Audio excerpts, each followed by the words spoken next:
산상수훈 팔복 중에 네 번째 시간이죠.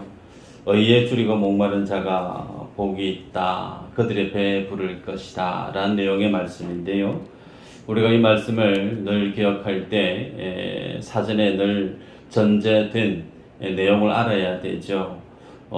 예수님이 이 산상수훈의 말씀을 주신 것은 사람이 세상을 살아가는 세상의 복, 세상 사람들이 생각하는 어떤 그런 조건에 해당되어지는 복의 개념이 아니고 하나님 나라, 소위 천국에서의 하나님의 복을 예수님이 말씀하고 있다는 사실을 기억해야 됩니다. 뿐만 아니라 첫 시간에 심령이 가난한 자, 애통하는 자, 온유한 자에 대한 복의 말씀을 앞서 보았습니다.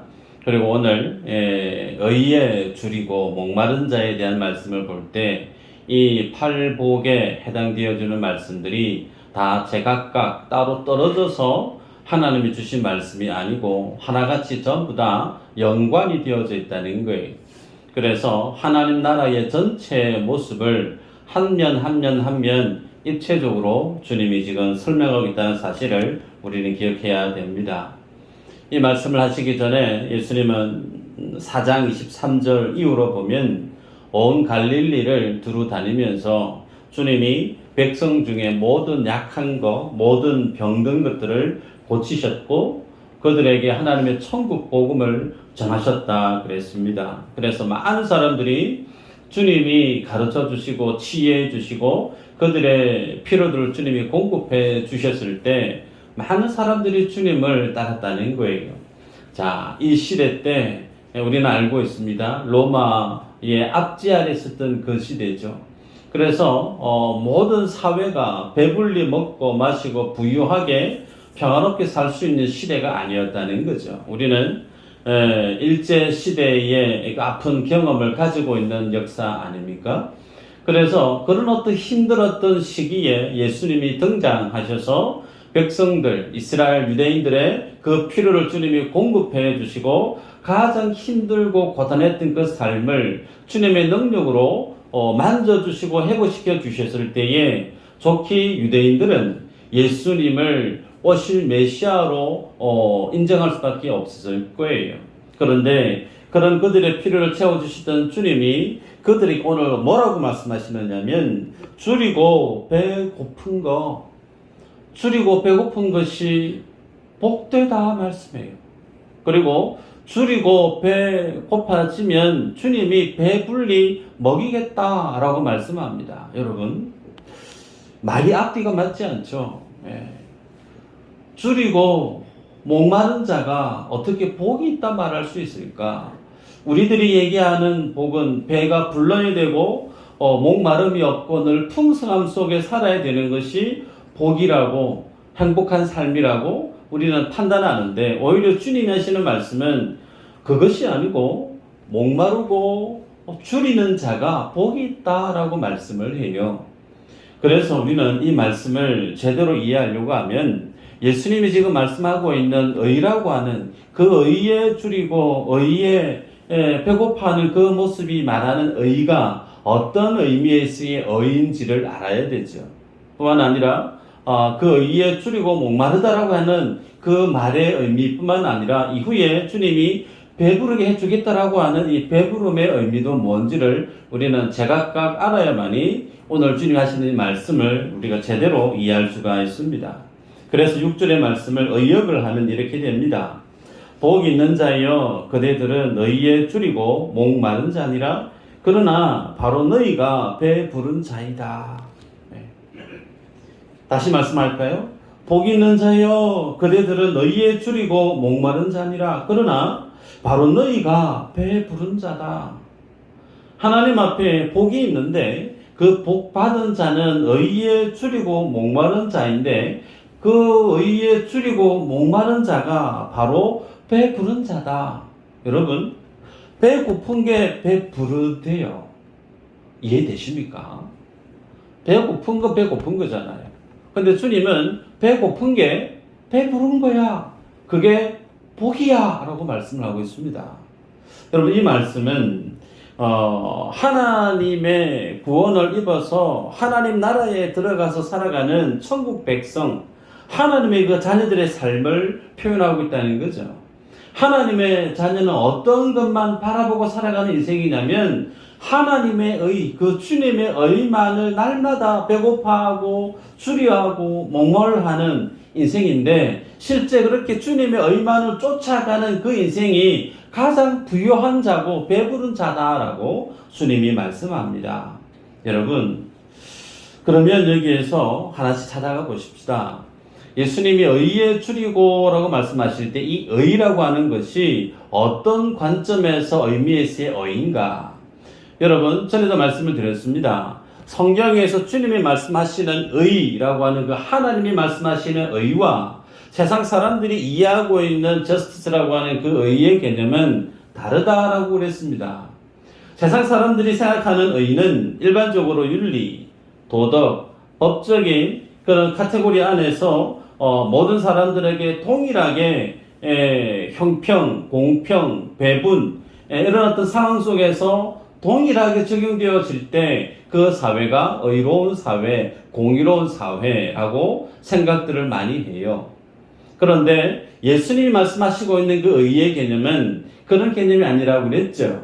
성경에서 주님이 말씀하시는 의의 개념은 관계성입니다. 소위 하나님이 창조주시고 하나님이 구세주일 때 그 창조주요 구세주 되신 그 주님을 나의 아버지로, 나의 하나님으로, 나의 주로 고백하는 나와의 관계 속에서 그 주님이 우리에게 요구하시는 것이 있다는 거예요. 그 주님이 나의 아버지요, 나의 주인으로서 내게 요구하시는 것을 우리가 충족히 다 주님 앞에 호응하고 응답할 때 그것을 뭐라고요? 하나님이 요구하시는 의라고 하는 개념이에요. 또 새롭죠? 괜찮습니다. 주님이 우리의 창조주요 구세주이시면서 우리에게 요구하시는 그 요구사항, 왜? 우리는 그 하나님의 피조물이고 나는 그 주님의 자녀된 신분이기 때문에 그 주님이 나의 창조주요 주인이시기에 내게 요구하시는 것이 있는데 그것을 내가 믿음으로 온전히 반응하는 것, 그것이 성경이 말씀하고 있는 의라고 하는 부분이에요. 여러분, 그러면 문제는 이 주님이 요구하시는 이 의를 온전히 충족을 다 시켰던 그 의인이 있을까? 성경에는 한 사람도 없다, 그렇게 말씀을 하죠. 말씀을 읽어드리면 로마서 3장 10절 12절에 이렇게 얘기합니다. 기록된 바 의인은 없나니 하나도 없으며 깨닫는 자도 없고 하나님을 찾는 자도 없고 다 치우쳐 함께 무익하게 되고 선을 행하는 자는 없나니 하나도 없도다. 하나님이 요구하시는 것이 있는데 그것이 주님이 요구하시는 의인데 그 의의 믿음에 온전히 부합된 충족시키는 그 하나님의 선에 도달하는 인생이 한 사람도 없었다라는 것이 성경이 우리에게 알려주는 말씀이에요. 그런데 우리가 알고 있습니다. 성령이 아니고는 어느 누구도 예수를 주라 할 수 없다라고 말씀하고 있죠. 사도 바울이 고린도전서 말씀하는데, 그래서 성령이 우리에게 오셔서 내 안에서 성령 하나님 역사하게 되어질 때 인생은 비로소 깨닫게 되죠. 하나님이 내게 요구하시는 의가 무엇인지를 알게 되어질 뿐만 아니라 성령이 깨닫게 해주시는 그 하나님이 내게 요구하시는 의에 대한 내용이 내게는 없구나. 내가 주님께 들고 갈 수 있는, 주님이 기뻐하시는, 주님이 만족해 하시는 그 의가 내 안에는 아무것도 없구나. 이 사실을 성령이 임하고 성령의 사역을 통해서 비로소 하나님의 자녀들은 깨닫게 됩니다. 여러분, 주님이 성령이 오셔서 하시는 사역이 세 가지가 있다, 누누이 말씀을 드렸죠. 요한복음 16장 8절 이후로 그가 와서 죄에 대하여, 의에 대하여, 심판에 대하여 세상을 책망하시리라. 죄에 대하여라 하면 그들이 나를 믿지 아니하며, 의에 대하여라 하면 내가 아버지께로 가니 너희가 다시 나를 보지 못하며, 심판에 대하여라 하면 이 세상 임금이 심판을 받았음이라. 여러분, 성령께서 이 땅 가운데 마지막 때에 임재하셔서 각 사람 속에 하나님의 주권적으로 성령이 역사하실 때 책망하시는데, 그 책망하시는 그 내용 중에 의에 대해서, 심판에 대해서 책망한다 말씀을 하셨어요. 여기에서 의는 예수님의 의입니다. 예수 그리스도를 하나님께서 이 땅에 보내셔서 십자가에서 죽게 하셨던 그 하나님의 의, 예수 그리스도의 의와 그 하나님의 의를 통해서 죄인들을, 하나님의 백성들을 구원포사하셨던 그 하나님의 은혜를 부정하고 거부하는 것을 두고 성령이 심판 가운데 책망한다라고 말씀을 해요. 여러분, 성경이처럼 인생은 주님 앞에 들고 갈 수 있는 의가 인간의 자력으로, 인간의 능력으로 전혀 준비할 수 없음을 분명히 명시하고 있음에도 불구하고 예수님을 만났던 많은 종교 지도자들과 유대인들은 어떤 반응을 보였느냐면, 자기들이 율법을 지켰고 자기들이 선행을 했고 그들이 살아왔던 그 모든 종교적인 그 모든 리스트를 다 들고 나는 하나님의 선민이다, 나는 하나님이 찾으시는 하나님의 의인이다라고 자기의 의를 들고 주님 앞에 나아갔다는 거예요. 여러분, 이 모습을 두고 성경이 어떻게 정의하느냐? 로마서 10장 1절부터 3절인데 같이 한번 읽어볼까요? 로마서 10장 1절부터 3절 시작.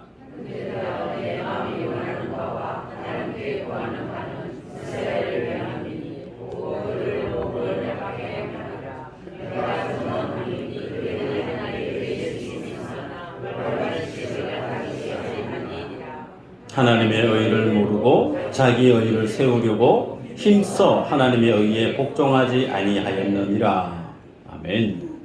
여러분, 여기에서 중요한 말씀이 있어요. 유대인들이, 바리새인들이, 서기관들이, 종교 지도자들이 하나님의 율법에 얼마만큼 열심히 있었는지 몰라요. 그래서 주님 앞에 열심히 예배하고 열심히 헌금하고 열심히 구제하는 그 모든 일들이 하나님이 가장 기뻐하는, 그것을 내가 가장 주님에 들고 갈 수 있는 최고의 의인 줄 알았는데, 성경은 예수 그리스도 하나님의 의를 들고 나아가지 않는 나의 의를 가지고 주님 앞에 나오는 그 모든 종교 일련의 행위들을 어떻게 해석하고 평가하시느냐? 하나님께 열심히 있으나 올바른 지식을 따른 것이 아니니라. 하나님의 의를 모르고 자기 의를 세우려고, 예수 그리스도로 하지 않는 나의 열심, 예수님의 은혜로 하지 않는 나의 어떤 열심의 노력, 나의 어떤 공덕, 그 모든 것들은 누구의 의를 세우려고요? 자기의 의를 세우려고. 그 다음에 말씀이 충격입니다. 힘써 하나님의 의에 복종하지 아니하였느니라.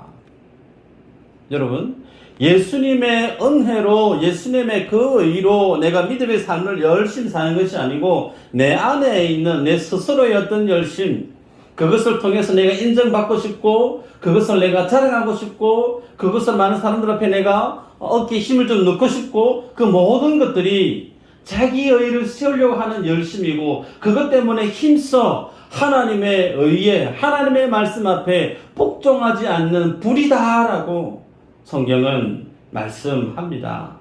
한 예로 하나님께서 아브라함에게 99세 때에 찾아오십니다.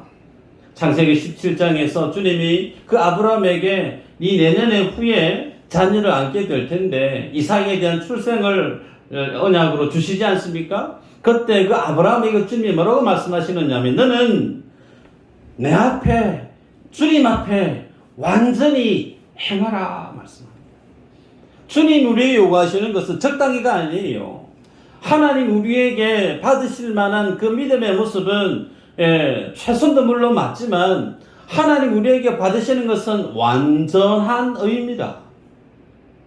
어쩔 수가 없어요. 하나님이, 아브라함이 그렇게 밝히고 있고 그렇게 주님 우리들에게 요구하고 있다는 거예요. 그런데 우리들은 하나님이 나에게 요구하시는 그 주님의 수준에 부합되어지는 그 완전한 행위, 완전한 믿음의 그 삶을 살아갈 수 있는 그릇이 되느냐? 못 된다는 거예요. 그런데도 주님이 우리에게 그 하나님의 의를 우리에게 요구하신다는 거예요. 걷지도 못하는 아이에게 지게를 쥐고 열심히 뛰라 하는 것과 비슷한 것 같아요. 왜 이럴까요? 무엇 때문에 주님이 지금 이렇게 말씀하실까요? 네가 가지고 있는 의로는 안 된다는 거예요. 하나님이 주시는 의가 아니면, 하나님 주시는 은혜가 아니면 너는 절대로 하나님께 나올 수 없는 인생이라고 하는 것을, 똑같은 이 얘기를 창세기부터 계시록까지 계속해서 주님은 반복해서 이 한 가지의 논지를 가지고 계속 말씀하십니다. 여러분, 본문에서 주님이 줄이고 목마르다라고 하는 이 말의 시제가 진행형이에요. 그 말의 의미는 주님 앞에 나와서 그 하나님의 의를 목말라 하고 그 주님의 의를 줄여 하는 그 행위가 이례적인, 어쩌다가 한 번, 이전의 추억 속에 한 번, 그게 아니고 주님 앞에 매 순간순간 설 때마다 매번 내 안에 있어야 될 마음의 믿음의 그 모습이 그 하나님의 의 앞에, 주님의 의 앞에 주려 하는 마음이 있어야 된다는 거예요. 그 주님의 의를 갈구하는 마음이 늘 항시 내 안에 있는 그가 하나님 앞에 참 의를 덧입음으로 배부름을 입는 인생이 된다라고 우리에게 말씀합니다. 여기에서 줄이다라고 하는 말의 의미가 예수님이 40일 금식을 하고 난 다음에 성경에서 주님이 줄이신지라라는 표현을 쓰고 있는데 똑같은 말이에요. 여러분, 하루 이틀 굶어도 배 안에서 꼬르륵 소리가 얼마나 많이 나요. 그런데 40일을 굶었어요. 배 안에 아무것도 없어요. 그러면 아무것도 없는 그 공복 상황에서 먹거리는 생명이죠. 마치 젖먹이 가난 아이가 있어요. 갓난 아기가 있는데 그 아이가 하루 이틀 굶었습니다. 쫄딱 굶었어요. 그러면 그 아이에게 생명은 무엇과 같을까요? 엄마의 젖이겠죠. 엄마의 젖이 그 아이에게는 생명과 같다는 거예요. 그 말은 하나님 앞에 서 있는 주의 자녀들은 그 주님의 의가 절대적이라는 겁니다. 주시면 감사하고 안 주시면 뭐 어쩔 수 없고, 그게 아니고요. 그 주님의 의가 아니면 살 수 없는, 그래서 절대적인 그 하나님의 의에 대해서 주리하고 목말라 하는 자가 하나님의 자녀요. 그런 자들이 살아가는 그 모든 있는 공간이 하나님의 나라의 모습이다라고 예수님이 설명을 하십니다. 그럼 여기에서 주님이 우리에게 요구하시는 이 하나님의 의, 그 주님의 의, 그럼 이 주님의 의는 어느 정도의 수준이고 어느 정도의 모습인가 한번 제가 퀴즈를 통해 한번 찾아가 볼까요? 질문입니다. 하나님은 하나님의 자녀를 창세전에 예정 선택하셨습니다. 아멘인가요? 네, 세 분 아멘 하셨어요. 성경에는 우리에게 말씀합니다. 창세전에 내가 너를 택했다 말씀해요. 그래서 우리들은 하나님께서 내가 조성되어지기 전, 태어나기 전 이미 하나님의 묵시 속에서 인간이 살아가고 있는 시공간, 이 시간의 역사 이전에 하나님의 영원한 그 시간 속에 있었던 그 묵시 세계 속에 나는 이미 하나님의 자녀였다는 거예요. 그러나 하나님의 자녀인 나를 이 시공간 속에, 세상의 역사 속에 살게 하십니다. 그리고 난 다음에 때가 되면 주님이 우리를 다시금 하나님께로 불러 올리세요. 하나님은 말씀으로 천지 만물을 다 창조하셨어요. 아멘이죠?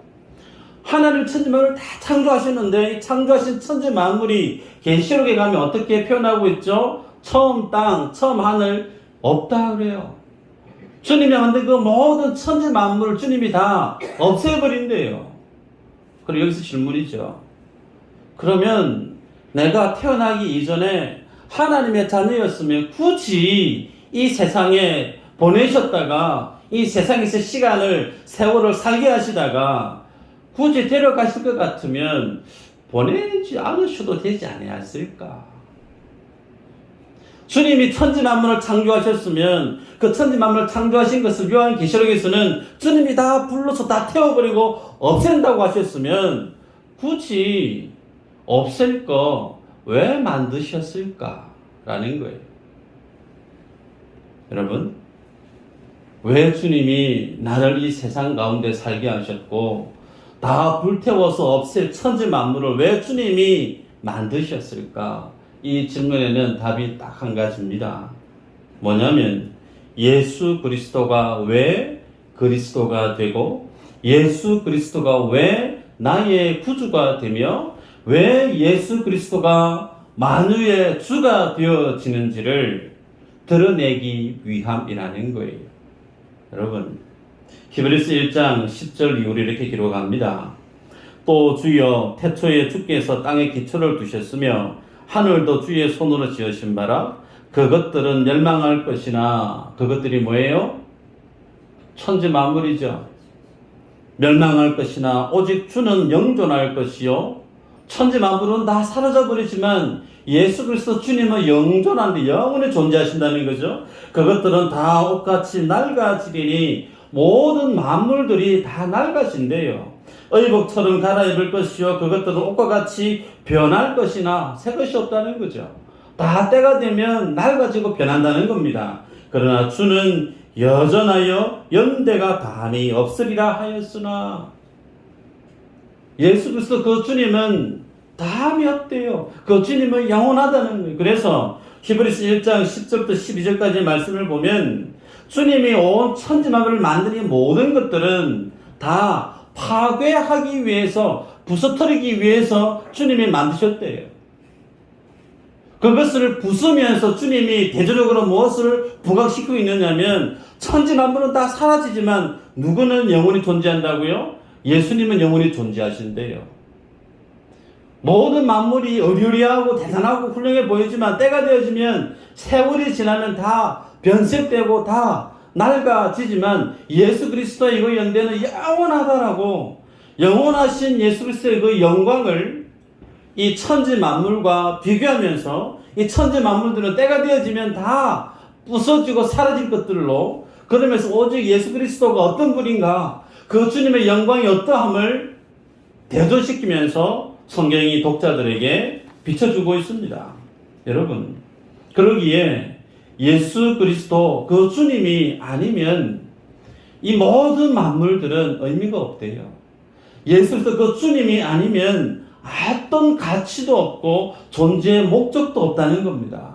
그래서 오직 예수 그리스도가 천지 만물의 주인이시고 예수 그리스도가 모든 것의 주인 되심을 증거하고 드러내 보이기 위해서 주님이 만물을 만드셨고 오늘 우리도 그 목적 하에 이 땅 가운데 보냄을 받았다는 거예요.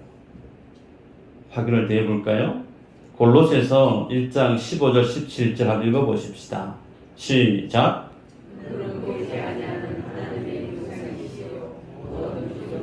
먼저 나신 이시니 만물이 그에게서 창조되되 하늘과 땅에서 보이는 것들과 보이지 않는 것들과 왕권들이나 주권들이나 통치자들이나 권세들이나 만물이 다 그로 말미암고 그를 위하여 창조되었고 자 여기서요 만물이 그 만물 안에는 천지 만물 다 포함하고 있어요.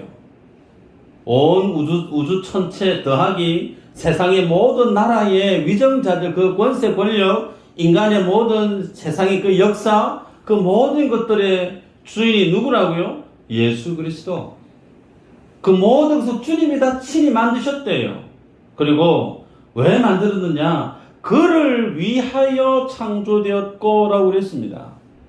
여기에 우리의 내가 왜 이 땅에 태어났고 이 땅에서 내가 무엇을 하며 살아야 되고 나의 존재의 가치와 내 삶의 의미가 뭔지를 주님이 여기에서 방점을 딱 찍고 있습니다.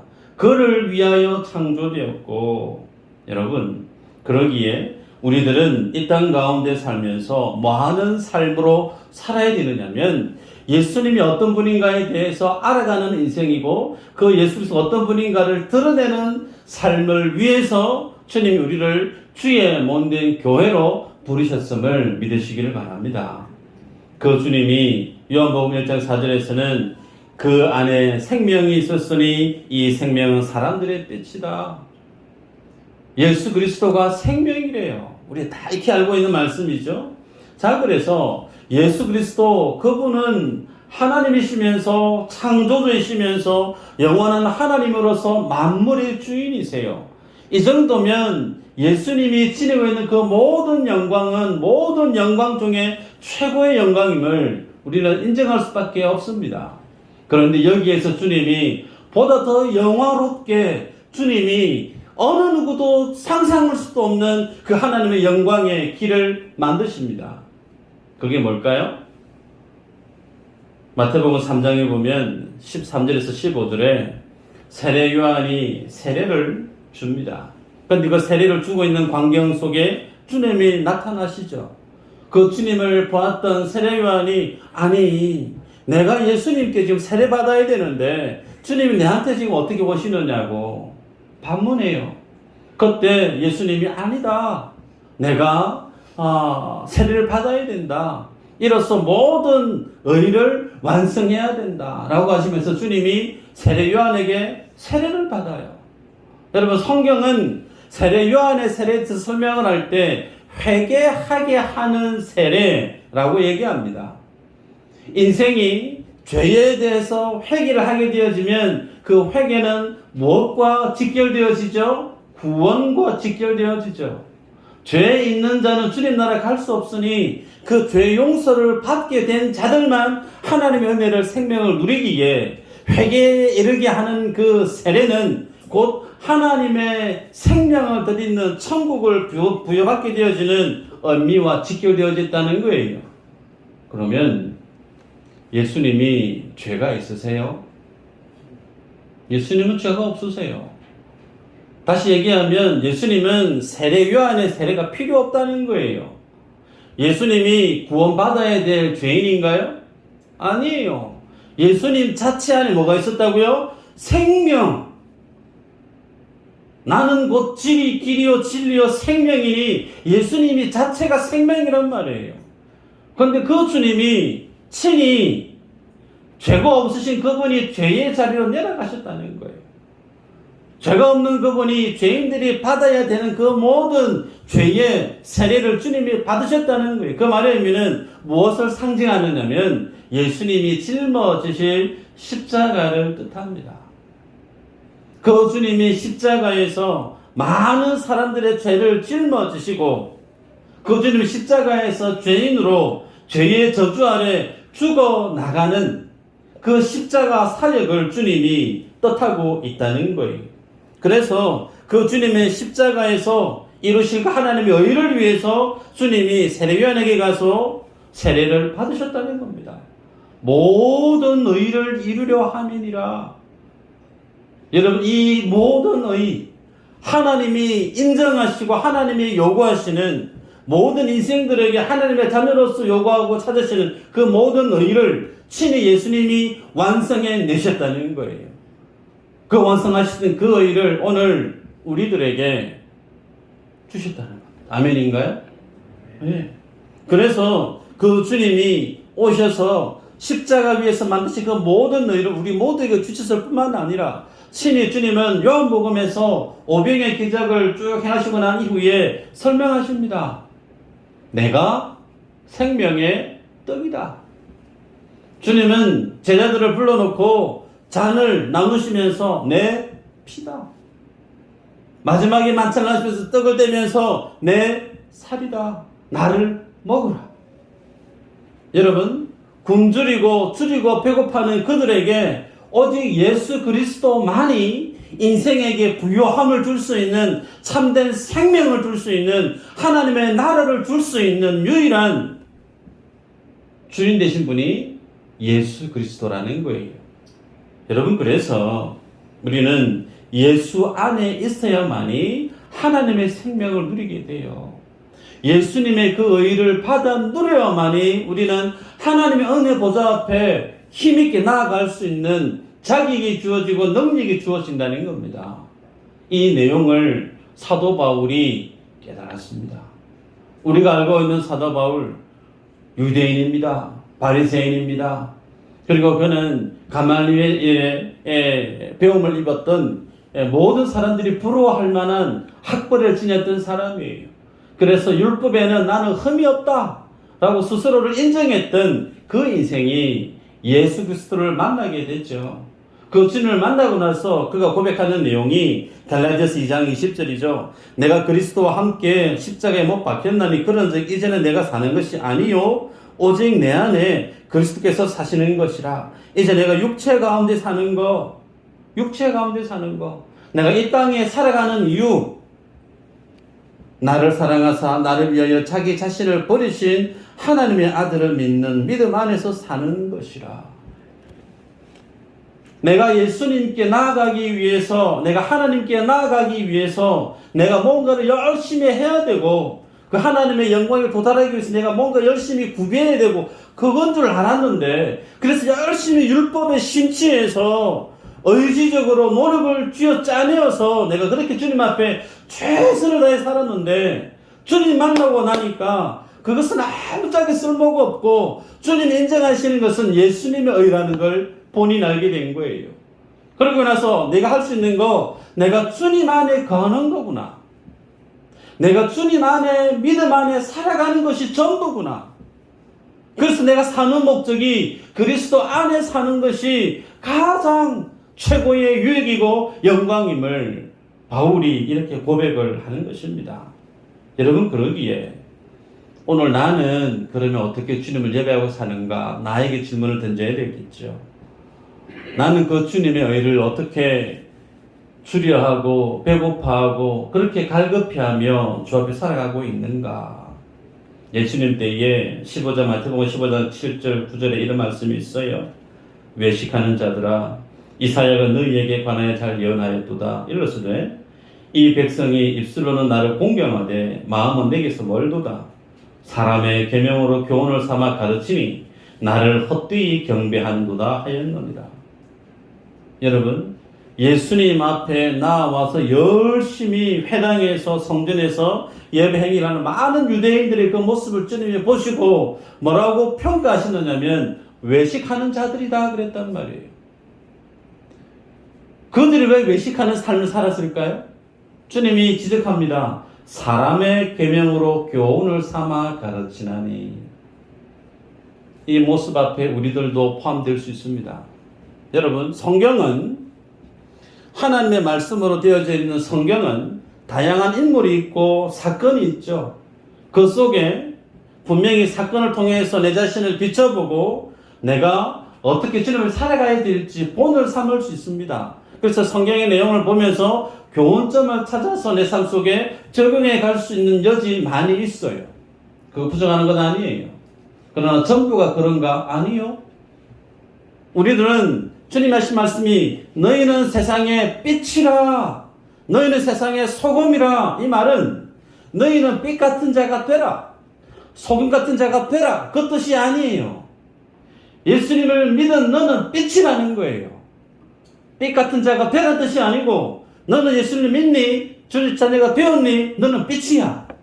너는 소금이야. 여기에는 교훈 삼을 게 없어요. 여기에는 우리가 그렇게 사는 것밖에 없어요. 그래서 인생이 주님 앞에 나올 때 주님 우리에게 요구하신 게 뭐냐면 본받는 거 아니라는 겁니다. 주님 우리에게 요구하시는 것은 예수님을 본받는 거 아니에요. 예수님을 절대적으로 필요로 하는 자로 살라는 겁니다. 우리가 예수님의 거룩을 본받을 수 있을까요? 우리가 주님이 완성해놓은 그 의를 본받을 수 있을까요? 불가합니다. 우리들은 여전히 죄인의 신분에 매여있는 인생이에요. 그래서 우리들은 주님이 절대적으로 필요합니다. 그 주님의 의가 필요하고 주님의 은혜가 필요하고 주님의 긍휼이 필요한 자이지, 내가 어느 정도 주님이 구비해 주시면 내가 주님처럼 뭔가 될 수 있는 가능성을 지닌 자가 아니라는 거예요. 삶의 모습들 중에 주님을 닮고 싶어하는 삶의 내용들은 있을 수 있어요. 그러나 그것과 내 신분이 주님 앞에 닮아갈 수 있느냐? 불가하다는 거예요. 내가 주님의 자녀가 되는 것은 전적으로 하나님의 의가 아니면, 주님의 구속하신 은혜가 아니면 답이 없어요. 그래서 생명 앞에 나온 자는 오직 주님을 필요로 하는 것 외에 달리 할 말이 없습니다. 아멘인가요? 많은 분들이 성경을 볼 때 무조건 교훈점으로 들으려고 해요. 그래서 예수님이 지적했습니다. 외식하는 자들아. 목회자든 어느 누구든 이곳에 서서 주의 말씀을 증거할 때 교훈으로 듣는 분들이 있어요. 사람의 말로 교훈을 삼아 가르친다. 그 말의 의미는 지금도 어쩌면 교회 안에 팽배해 있는 한국 교회 안에 잘못된 모습일 수 있다는 거예요. 내게 주시는 말씀으로 받는 자는 교훈이 아닌 하나님 내가 정말 그 은혜가 필요합니다. 그 은혜가 내가 살 수가 없습니다. 절절하게 그 주님의 의와 은혜 앞에 주리하고 목말라는 자로 주님 앞에 나오는 자세이지 주님이 조금 능력을 주시고 은혜를 주시면 나도 주님처럼 그렇게 거룩한 자가 되고 뭔가를 할 수 있는 그거 아니라는 거예요. 내 안에 예수 그리스도가 사는 그 주님 안에 내가 사는 것이 전부구나. 사도 바울이 그렇게 고백하지 않습니까? 말씀을 냈습니다. 여러분, 사도 바울이 에베소에서 목회하고 있는 디모데에게 디모데후서 4장 2절에 이렇게 권면합니다. 너는 말씀을 전파하라. 때를 얻든지 못 얻든지 항상 힘쓰라.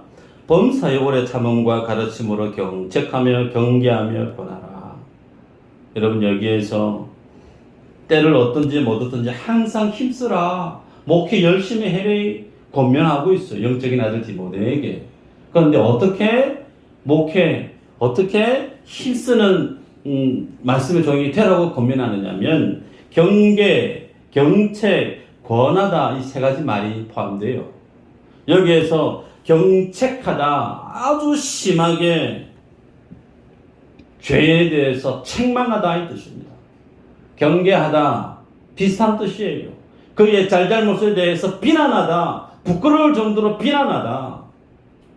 그리고 마지막에는 조금 유한 표현으로 권해라 그랬습니다.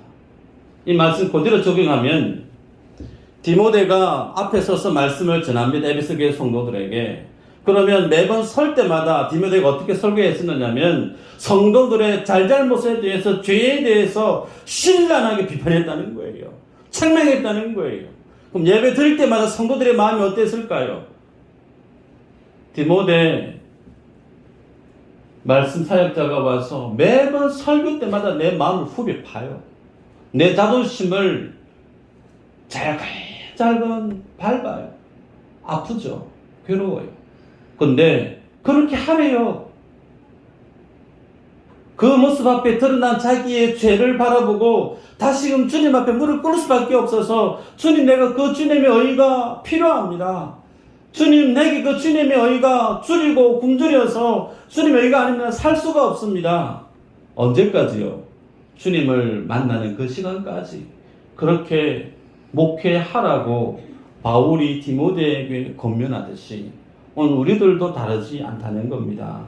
그러게 여러분, 여러분의 삶들 가운데 무엇이 능력인가? 무엇이 능력인가? 예수 그리스도의 은혜가 능력임을 꼭 믿으시기를 축복합니다. 우리는 그 주님의 은혜가 없이는 살 수가 없어요. 내 삶 속에 눈물이 있고 어려움이 있고 힘겨움이 있습니까? 주님이 말씀합니다. 계시록의 7장 17절에 보좌에 계신 어린 양이 그들의 목자가 되셔서 생명수 샘으로 인도하시고 그들의 눈에서 모든 눈물을 씻어주신다. 모든 눈물을 씻어주시는 그 하나님의 위로, 그 하나님의 은혜, 그 하나님의 치유, 누가 경험하게 되어지느냐면 평생토록 매일매일 주님의 그 은혜, 주님의 그 의 앞에 목말라하고 주려는 마음으로, 갈급해하는 마음으로 주님 앞에 나오는 그 심령 속에 하나님이 그 모든 삶의 눈물을 말끔히 씻어주신다고 약속하고 계세요. 이 은혜를 매일매일 경험하는, 능력을 체험하는 여러분들 되시길 주 여러분을 축복합니다. 기도합니다. 하나님 감사합니다.